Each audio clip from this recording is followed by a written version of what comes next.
PigX, ideas in the swine industry worth sharing. Join extension specialists and swine industry experts as they engage in conversations aimed to help producers succeed in raising healthy pigs.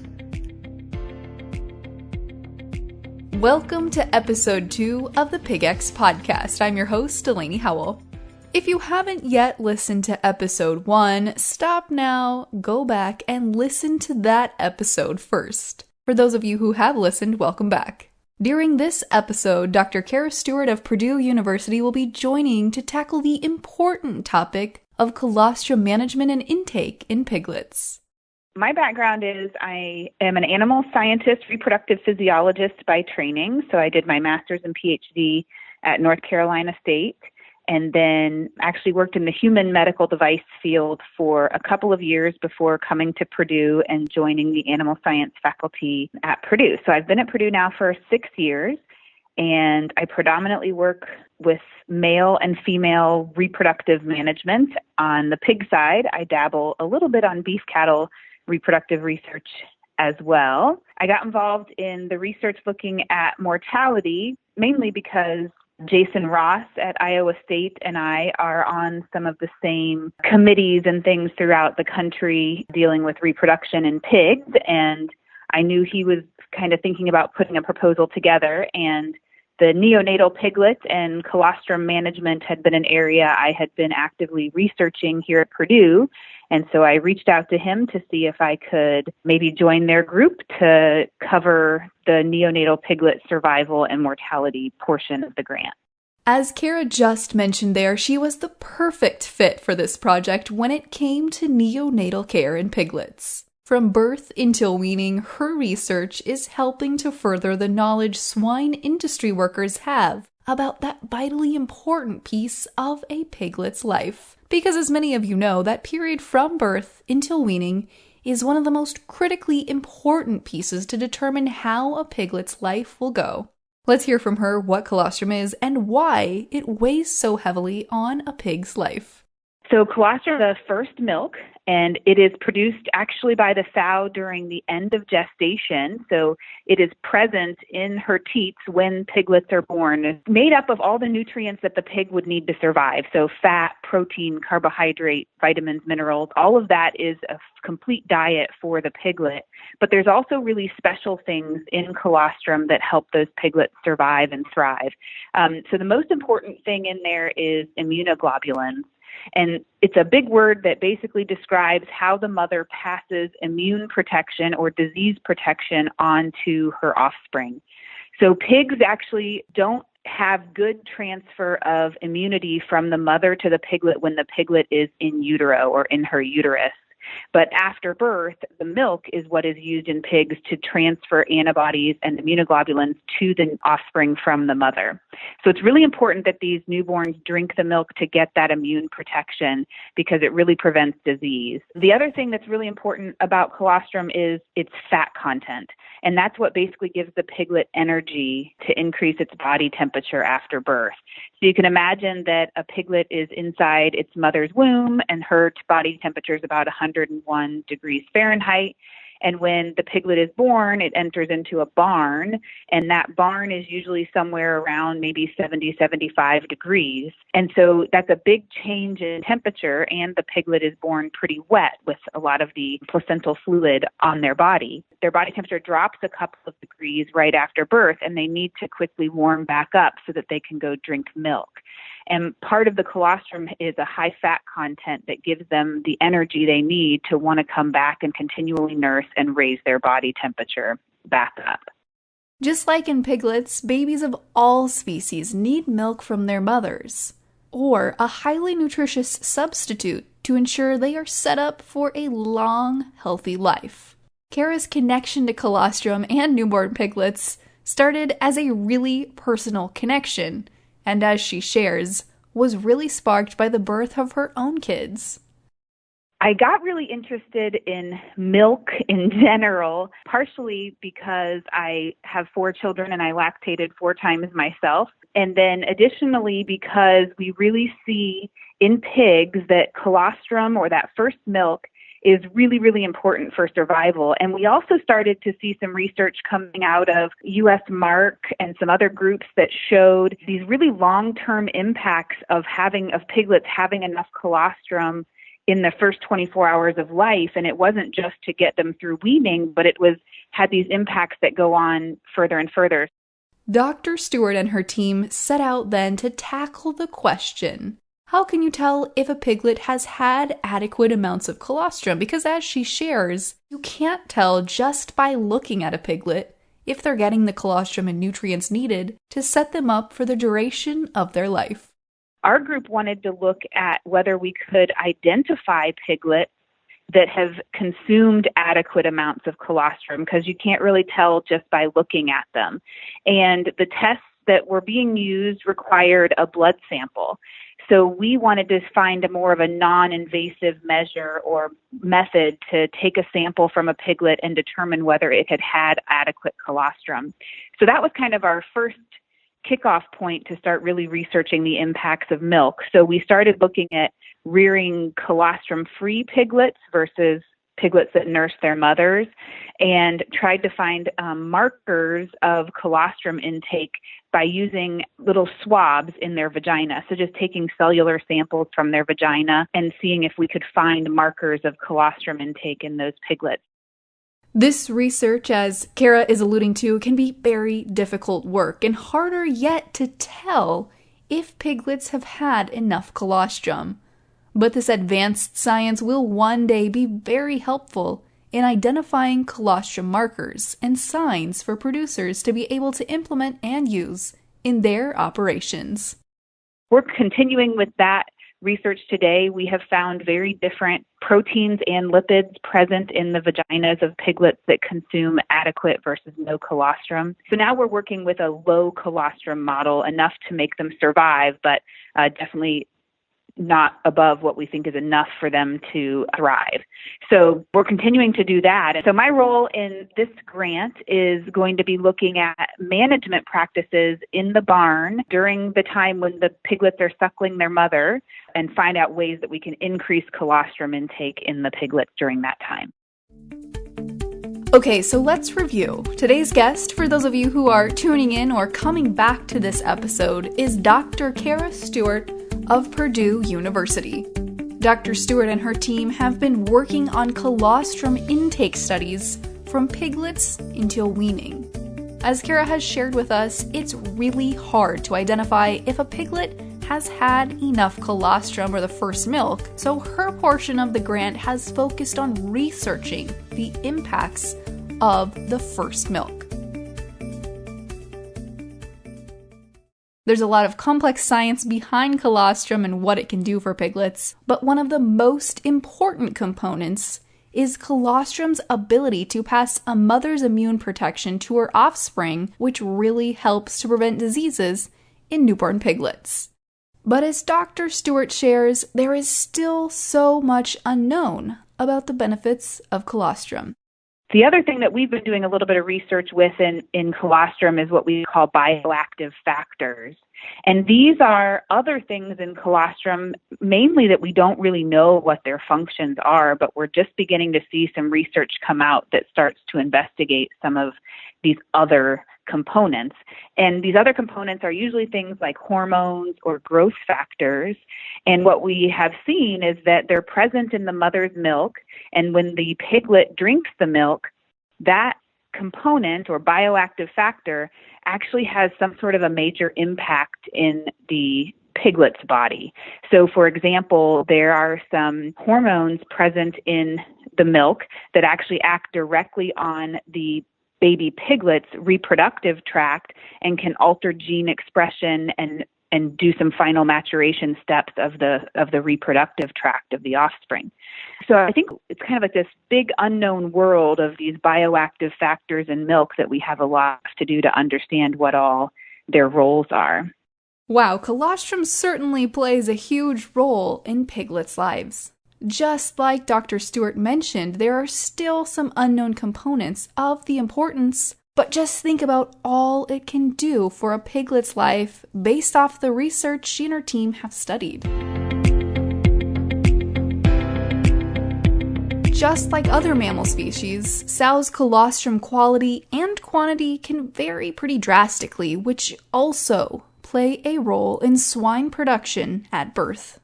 So the amount that every sow produces versus the quality or the composition, how much fat, how much immunoglobulin, how much all of that is in her colostrum, it is extremely variable from sow to sow, from farm to farm, from genetic line to genetic line.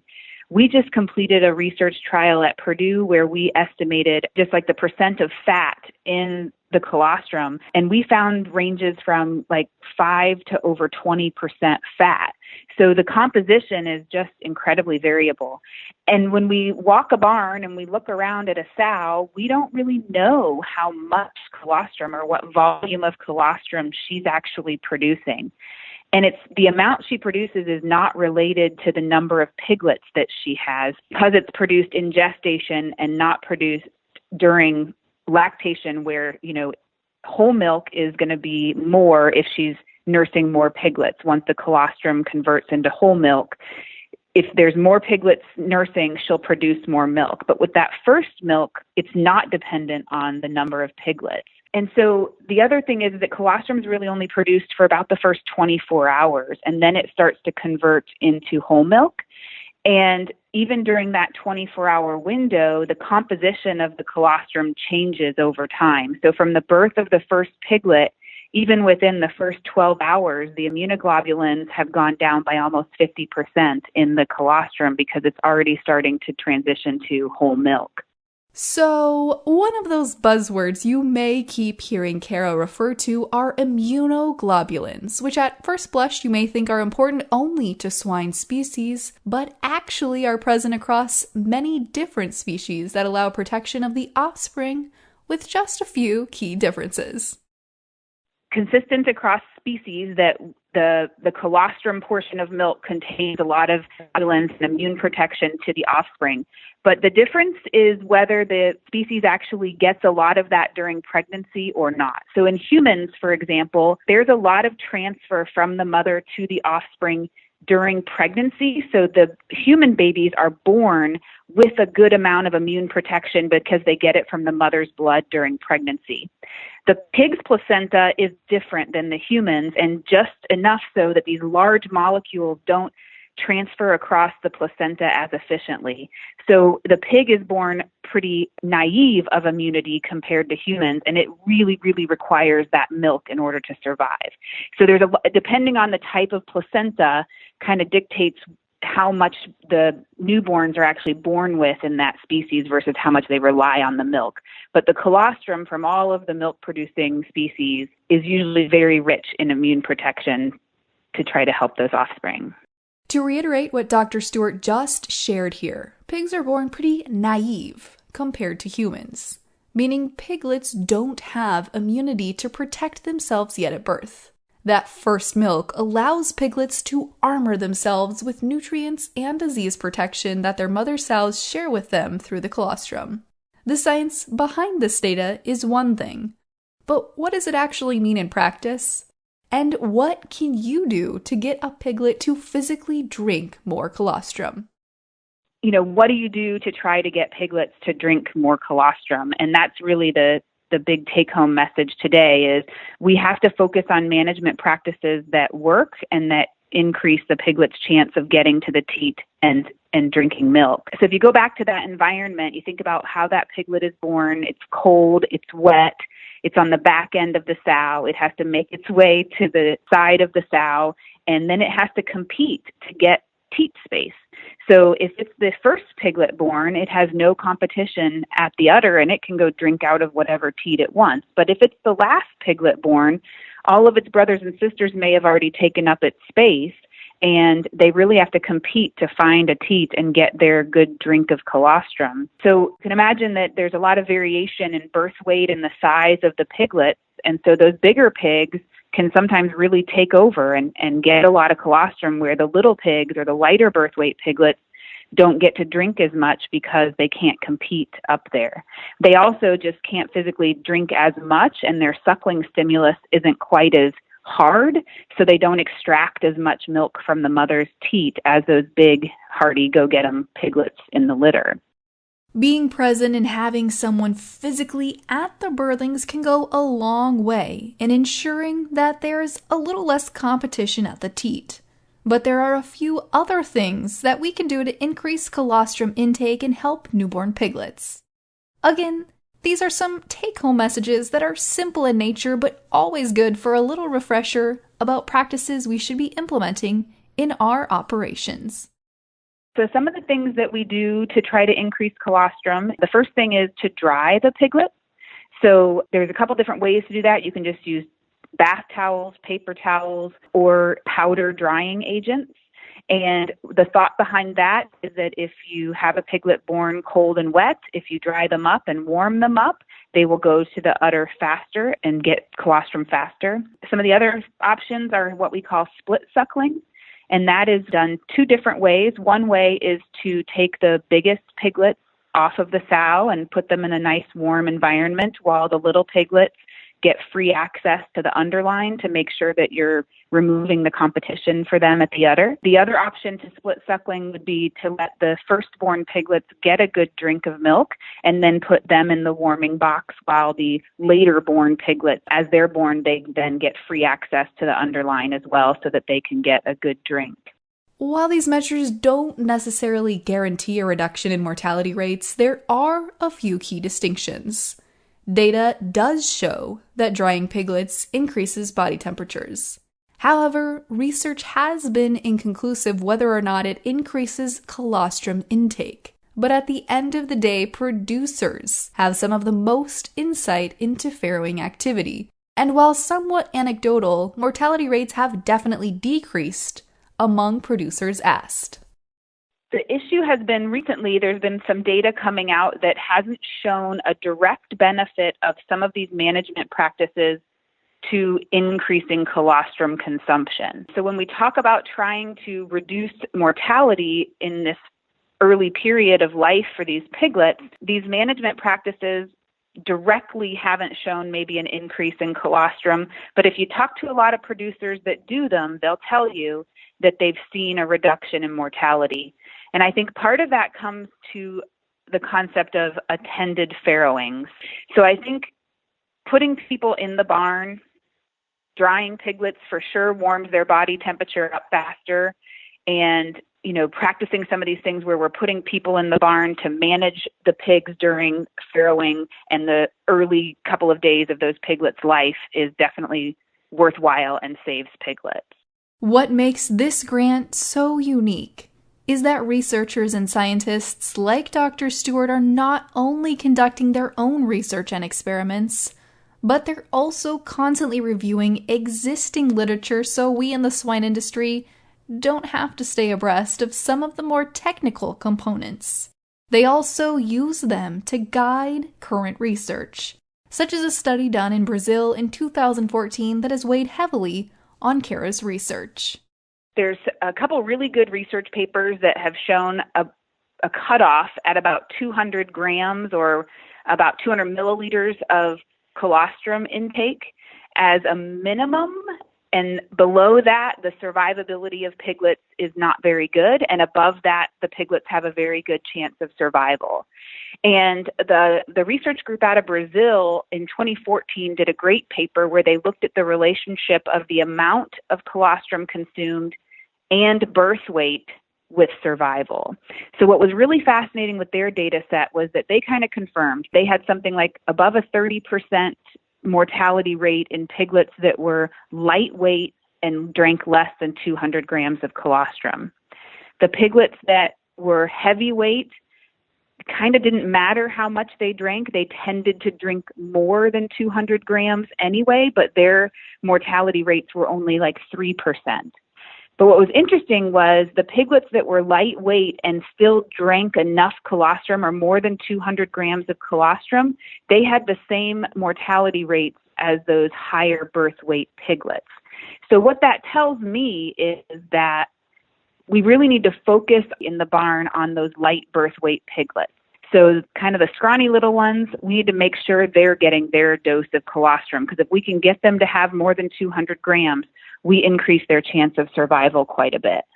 I think Dr. Stewart hit the nail on the head with today's take-home message. barn management and attended farrowings, and an increase in colostrum intake within the first 24 hours of birth go a long way to ensuring piglets are set up for success during the rest of production. Well, that wraps up another episode of the PigX podcast.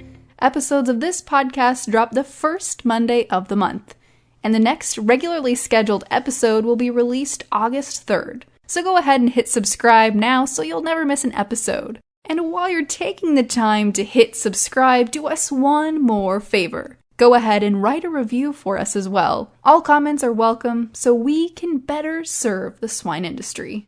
Until next time, I'm Delaney Howell, and this has been the PigX Podcast. PigX is a national podcast hosted by the Pig Livability Project partners at Iowa State University, Kansas State University, and Purdue, and supported by the Iowa Pork Industry Center. For more information on the project, head to www.piglivability.org, or to inquire directly with questions regarding the project, email ipic@iastate.edu. PigX. Ideas in the swine industry worth sharing.